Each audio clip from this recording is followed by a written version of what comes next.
पतंजलि योग सूत्र की व्याख्या में हमने ओशो के बारे में जो भी ओशो ने बताया पतंजलि के बारे में उसके बारे में ध्यान से पढ़ा। आज ये चौथा प्रवचन है जिसमें मन के पार है बोध, इसके बारे में जानेंगे। ओशो एक दिन प्रवचन देते हैं, दूसरे दिन जो सवाल उठते हैं आम लोगों के मन में उनका जवाब देते हैं।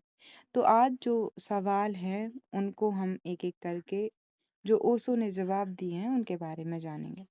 और मैं यहाँ एक डिस्क्लेमर देना चाहती हूँ। मैं बहुत मैं नासमझ हूँ, मुझे कुछ नहीं आता है। आप अपने अनुसार अपनी विचारधाराएं, अपने अनुभव, अपने आप को जानने की कोशिश करें। मैं सिर्फ मात्र एक माध्यम हूँ, मैं पढ़ रही हूँ, आप सुन रहे हैं, बस। पहला सवाल, मनुष्य के लिए दो ही विकल्प हैं, पागलपन या ध्यान। तो क्या मनुष्य अब तक वहां पहुंच चुका है? ये सवाल पूछता है कोई ओशो से। दूसरा सवाल, यदि सम्यक ज्ञान का केंद्र मन के भीतर है तो उससे वास्तविक तथ्यों का स्पष्ट दर्शन कैसे संभव है? और यह केंद्र संबोधि के पश्चात सक्रिय होता है या पहले? तीसरा कोई और सवाल पूछेगा और वो कह रहा है कि ध्यान में घटित होने वाले दिव्य अनुभव की प्रामाणिकता कैसी जांची जाए? चौथा प्रश्न कोई पूछेगा, क्या जागरूकता भी मन की ही वृत्ति है? पांचवा सवाल जो कि जवाब हम सभी को जानने में मदद करेगा अपने बारे में, कि विचारों के स्रोत मस्तिष्क की कोशियों में अंकित संस्कार हैं। कृपया समझाएं कि साक्षी का प्रयोग इस इनसे मुक्ति कैसे लाता है। और अगला सवाल है, ताओ, तंत्र, भक्ति और योग आदि विषयों पर आप इतनी आत्मीयता से कैसे बोल पाते हैं? अब एक एक सवाल पर हम देखते हैं। पहला सवाल, आपने कहा कि मनुष्य के लिए केवल दो विकल्प हैं, पागलपन या ध्यान। लेकिन पृथ्वी के लाखों लोग दोनों में से किसी तक पहुंच पाए हैं? क्या आप सोचते हैं वे पहुंचेंगे? फिर वो उत्तर देते हैं, वे पहुंच चुके हैं, ध्यान में नहीं पहुंचे, पागलपन में वे पहुंच चुके हैं। और वे पागल जो पागल खानों में हैं और वे पागल जो बाहर हैं, उनमें अंतर केवल मात्रा का है। कोई गुणात्मक अंतर नहीं है, मात्रा का ही अंतर है। हो सकता है तुम थोड़े कम पागल हो, वे ज्यादा पागल होंगे, लेकिन जैसे मनुष्य हैं पागल। मैं क्यों कहता हूँ कि जैसा मनुष्य है पागल है? पागलपन का अर्थ बहुत सारी चीजों से है। एक है तुम केंद्रित नहीं हो, और यदि तुम केंद्रित नहीं हो तो बहुत से स्वर होंगे तुम्हारे भीतर। तुम अनेक हो, तुम भीड़ हो। घर में कोई मालिक नहीं है और घर का हर नौकर मालिक होने का दावा करता है। वहां अस्त व्यस्तता, दिव्य और अनवरत संघर्ष है। तुम निरंतर गृह युद्ध में रहते हो। यदि यह गृह युद्ध नहीं चल रहा होता तब तुम ध्यान में उतरते हो, लेकिन यह दिन रात 24 घंटे चलता रहता है। कुछ क्षणों तक जो कुछ भी तुम्हारे मन में चलता है उसे लिख लेना और पूरी ईमानदारी से लिखना। जो चलता है उसे ठीक ठीक लिख देना और तुम स्वयं अनुभव करोगी कि यह विक्षिप्तता है। मेरे पास एक खास विधि है जिसका प्रयोग मैं कई व्यक्तियों के साथ करता हूँ। मैं उनसे कहता हूँ कि एक बंद कमरे में बैठ जाओ, जो कुछ तुम्हारे मन में आए उसे जोर से बोलने लगो। उसे इतने जोर से कहो ताकि उसे तुम सुन सको। केवल 15 मिनट की बातचीत और तुम अनुभव करोगे कि जैसे तुम किसी पागल आदमी को सुन रहे हो। निरर्थक, असंगत, असमृद्ध टुकड़े मन में तैरने लगते हैं, और यही है तुम्हारा मन। तो तुम शायद 99% पागल हो। दूसरा कोई व्यक्ति सीमा पार कर चुका है, वह 100% के भी पार चला गया है। तो इसको मैं कर लेती हूँ हाईलाइट, क्योंकि ऐसा मुझे करना है, आप करें या ना करें, ठीक है। सो जो 100% पार कर चले गए हैं उन्हें हम पागल खाने में डाल देते हैं, लेकिन उन्हें पागल खाने में नहीं रखा जा सकता, क्योंकि इतने ज़्यादा पागलखाने नहीं हैं और हम भी नहीं हो भी नहीं सकते। तब तो यह सारी पृथ्वी पागलखाना बन जाएगी। खलील जिब्रान ने लिखा है एक छोटी सी भूत कथा। वह कहता है उसका एक मित्र पागल हो गया, इसलिए उसे पागल खाने में डाल दिया गया है। तब प्रेम और करुणा बस ही वह उसे देखने गया, उसे मिलने गया। पागल खाने के बाग में एक पेड़ों के नीचे वह बैठा हुआ था। बगीचा एक बहुत बड़ी दीवार से घिरा हुआ था। खलील जिब्रान वहां गया, अपने दोस्त के पास एक बेंच पर बैठ गया। उससे पूछने लगा, क्या तुमने कभी इस बारे में सोचा है कि तुम यहाँ क्यों हो? वह पागल आदमी हंसने लगा। वह बोला, मैं यहाँ हूँ क्योंकि मैं बाहर के उस बड़े पागल खाने को छोड़ देना चाहता था। मैं यहाँ शांति से हूँ। इस पागल खाने में, जिसे तुम पागल खाना कहते हो, कोई पागल नहीं है। पागल आदमी नहीं सोच सकते कि वे पागल हैं। यह पागलपन का एक बुनियादी लक्षण है। यदि तुम पागल हो तो तुम नहीं सोच सकते कि तुम पागल हो। यदि तुम सोच सको कि तुम पागल हो, तब तुम्हारे लिए कोई संभावना है। यदि तुम सोच सको और समझ पाओ कि तुम पागल हो, तो तुम थोड़े स्वस्थ चित्त हो। पागल अपनी समग्रता में घटित नहीं हुआ है। तो यही है विरोधाभास, जो कि वास्तव में स्वस्थ चित्त है। वे जानते हैं कि वे पागल हैं, और वे जो पूरी तरह पागल हैं वे नहीं सोच सकते कि वे पागल हैं। तुम कभी नहीं सोच सकते कि तुम पागल हो। यह पागलपन का ही हिस्सा है। यदि तुम केंद्रित नहीं हो तो तुम स्वचित्त नहीं हो सकते। तुम्हारी स्वचित्तता केवल सतही है, आयोजित है। मात्र सतह पर ही तुम स्वस्थ लगते हो, और इसलिए तुम्हें अपने आसपास के संसार को निरंतर धोखा देना पड़ता है। तुम्हें बहुत कुछ छुपाना पड़ता है। तुम्हें बहुत कुछ रोकना होता है। तुम हर चीज को बाहर नहीं आने देते। तुम सोचोगे कुछ लेकिन कहोगे कुछ और ही।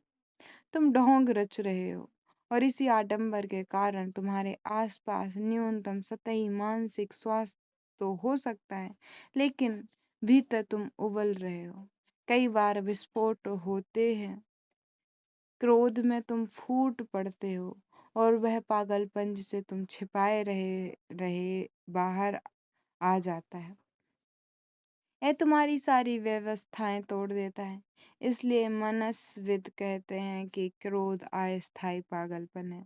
तुम फिर से संतुलन पालोगे, तुम फिर अपनी वास्तविकता छुपा लोगे, तुम फिर अपनी हिस्सा सवार लोगे, तुम फिर स्वचित्त हो जाओगे, और तब तुम कहोगे यह गलत था।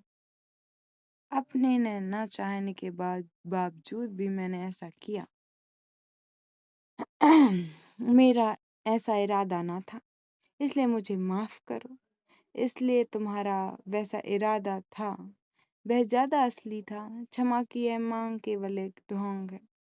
तुम फिर अपना बाहरी रंग, स्वप्न, अपना मुखौटा ठीक बना रहे हो। एक स्वचित्त व्यक्ति का कोई मुखौटा नहीं होता, उसका चेहरा मौलिक होता है। जो कुछ भी वह है। लेकिन एक पागल आदमी को लगातार अपने चेहरे बदलने पड़ते हैं। हर घड़ी उसे अलग स्थिति के लिए, भिन्न संबंधों के लिए भिन्न मुखौटा इस्तेमाल करना पड़ता है। जरा अपने को ही देखना, अपने चेहरे बदलते हुए। जब तुम अपनी पत्नी के पास जाते हो, तुम्हारा एक चेहरा होता है। जब तुम अपनी प्रेमिका के पास जाते हो, तुम्हारा बिल्कुल ही अलग चेहरा होता है। जब तुम अपने नौकर से बात करते हो तो तुम अलग मुखौटा लगा लेते हो, और जब तुम अपने किसी अधिकारी से बात करते हो तो तुम्हारा मुखौटा बिल्कुल अलग होता है। यह हो सकता है कि तुम्हारा नौकर तुम्हारी दाईं ओर खड़ा हुआ है और तुम्हारा मालिक तुम्हारी बाईं ओर खड़ा हुआ है। तुम एक साथ, तुम्हारे दो चेहरे होते हैं। बाईं ओर कोई एक चेहरा होता है और दाईं ओर दूसरा चेहरा रहता है, क्योंकि तुम नौकर को वही चेहरा नहीं दिखा सकते। तुम्हें जरूरत नहीं। वहां तुम बॉस हो। तुम्हारे चेहरे को एक पहलू मालिक होगा, तो तुम्हारे चेहरे का एक पहलू मालिक होगा। लेकिन तुम वह चेहरा अपने बॉस को नहीं दिखा सकते, क्योंकि तुम उसके नौकर हो, तो तुम्हारा दूसरा पहलू चाटुकारी वृत्ति दर्शाएगा। निरंतर यही होता रहा है। तुम ध्यान से नहीं देख रहे हो और इसलिए तुम्हें इसका बोध नहीं है। यदि तुम ध्यान से देखो तो तुम्हें बोध होगा कि तुम पागल हो। तुम्हारे पास कोई एक चेहरा नहीं है। मौलिक चेहरा खो चुका है और ध्यान का अर्थ है कि मौलिक चेहरे को फिर से पा लेना। ज़ेन गुरु कहते हैं, जाओ और अपना मौलिक चेहरा ढूंढ निकालो। तुम्हारा वह चेहरा जो पैदा होने से पहले था, वह चेहरा जो तुम्हारा होगा और जब तुम मर जाते हो तब भी होगा। जन्म और मृत्यु के बीच तुम्हारे पास झूठे चेहरे होते हैं। तुम लगातार धोखा दिए चले जाते हो और केवल दूसरों को ही नहीं। जब तुम दर्पण के सामने खड़े होते हो, तुम स्वयं को धोखा देते हो। तुम दर्पण में अपना वास्तविक चेहरा कभी देख नहीं सकते। तुम्हारे पास बस इतनी हिम्मत नहीं है कि अपने ही सामने हो पाओ। दर्पण में दिखता है चेहरा भी झूठा है। तुम इसे बनाते हो, तुम इसमें रस लेते हो, लेकिन यह एक रंगा हुआ मुखौटा है। वह हम केवल दूसरों को धोखा नहीं देते, हम अपने को भी धोखा देते हैं। यदि तुम यदि हमने स्वयं को भी धोखा नहीं दिया होता तो दूसरों को धोखा नहीं दे सकते। हम अपने ही झूठ में विश्वास करना होता है। केवल तभी हम उसमें दूसरों को विश्वास बना सकते हैं। यदि तुम अपने झूठ में विश्वास नहीं करते तो कोई तुम्हें धोखा में आने वाला नहीं है। और यह सारा उपद्रव जिसे तुम अपना जीवन कहते हो कहीं नहीं ले जाता। यह एक पागल मामला है। तुम बहुत ज्यादा काम करते हो, तुम अत्यधिक परिश्रम करते हो, तुम चलते हो, तुम दौड़ते हो, सारी जिंदगी तुम संघर्ष करते हो, कभी नहीं पहुंचते। तुम नहीं जानते तुम कहाँ से आ रहे हो और तुम नहीं जानते तुम किधर बढ़ रहे हो, कहाँ जा रहे हो। यदि तुम सड़क पर किसी आदमी से मिलो और तुम उससे पूछो, तुम कहाँ से आ रहे हो श्रीमान, और वह कहे मैं नहीं जानता, और तब तुम उससे पूछो कहाँ जा रहे हो और फिर वह कहता है मैं नहीं जानता, लेकिन तब भी वह कहता है मुझे रोको मत, मैं जल्दी में हूँ, तो तुम उसके बारे में क्या सोचोगे? तुम सोचोगे कि वह पागल है। यदि तुम जानते नहीं कि तुम कहाँ से आ रहे हो और तुम कहाँ जा रहे हो तो फिर जल्दी क्या है? लेकिन हर व्यक्ति की यही स्थिति है। हर व्यक्ति सड़क पर है। जीवन एक सड़क है और तुम हमेशा इसके बीच में होते हो। तुम नहीं जानते कहाँ से आ रहे हो, तुम नहीं जानते कि तुम कहाँ जा रहे हो। तुम्हारे स्रोत का कोई ज्ञान नहीं है। तुम्हें लक्ष्य का कोई बोध नहीं है, तो भी तुम हर कोशिश कर रहे हो।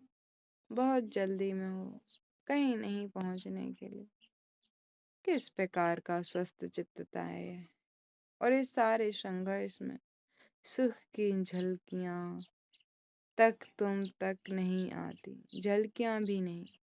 तुम बस आशा करते हो किसी दिन, कहीं, कल, परसों या मृत्यु के उपरांत किसी परलोक में कि सुख तुम्हारी प्रतीक्षा कर रहा है। यह एक तरकीब है स्थगित करने की, ताकि तुम अभी बहुत दुख अनुभव ना करो। तुम्हारे पास आनंद की झलकियां तक नहीं है। किसी प्रकार की स्वस्थ है। तुम अनवरत दुख में हो और वह दुख किसी दूसरे के द्वारा निर्मित नहीं किया गया है। तुम स्वयं अपना दुख निर्मित करते हो। किस प्रकार के स्वस्थ चित्त है? लगातार तुम अपना दुख निर्मित कर रहे हो। मैं इसे पागलपन कहता हूँ। स्वस्थ चित्तता यह होगी कि तुम जागरूक हो जाओ, कि तुम केंद्रित नहीं हो। तो पहली जो बात करनी है वह यह है कि केंद्रीभूत हो जाना है। तो मैं अपने भीतर एक केंद्र पाना है।